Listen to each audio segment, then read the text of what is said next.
आणि विद्यार्थी आंदोलन ऐन भरात असताना सरसंघचालक मोहन भागवत यांनी भाष्य केलंय। नवी पिढी प्रश्न विचारते, त्यांना तर्कशुद्ध उत्तर द्यावं लागतं, त्यांच्याशी संवाद साधणं गरजेचं आहे असं भागवत यांनी म्हटलंय।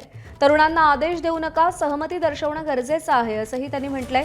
विद्यार्थी शिक्षण मंत्र्यांच्या राजीनाम्यावर ठाम आहेत, तशी मागणीही त्यांनी मंत्र्यांच्या चर्चेत नोंदवली आहे। दरम्यान सरसंघचालकांच्या वक्तव्यानंतर ठाकरेंच्या शिवसेनेचे खासदार संजय राऊतांचीही प्रतिक्रिया आली आहे।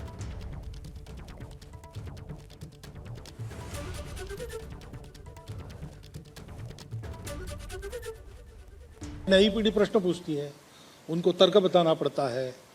जो सारा भौतिक साधनों से प्रचार का मारा उन पर होता है, उसमें से भूल भुलैया उत्पन्न उनसे उनको बाहर निकालना पड़ता है।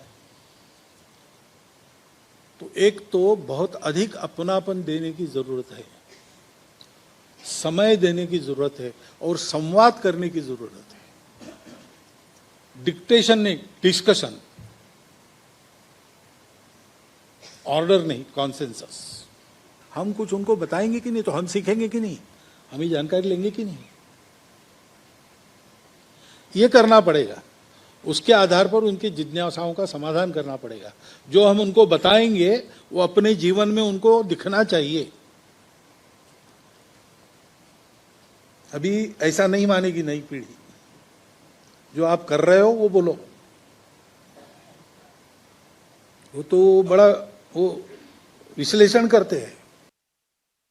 मोहनराव भागवत यांनी सरळ असं खाण्यापेक्षा असं बरं का असं आणावं इथे, आणि त्यांनी धर्मेंद्र प्रधान यांचा राजीनामा सुद्धा मागावा आणि या तरुणांचा जो आवाज आहे त्या आवाजात सामील व्हावं।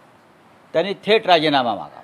मोहनराव भागवतांनी थेट प्रवचनं झोडण्यापेक्षा थेट निर्णय घ्या आणि सरकारला सांगा, या सरकारचं जनक हे RSS आहे, संघ आहे, सांगा तुम्ही, मोदी तुम्ही जा आणि त्याच्या आधी धर्मेंद्र प्रधानला घालवा, हे मोहनराव भागवतांनी थेट सांगायला पाहिजे। इतका उशीर काय? सरकारचं रिमोट कंट्रोल तुम्ही आहात, सगळ्यात तुम्ही आहात। पोरांचं जे नुकसान झालं, पोरांनी आत्महत्या केल्या, तुमच्या नागपूरमध्ये केल्या, मग तुम्ही इतके दिवस शांत का?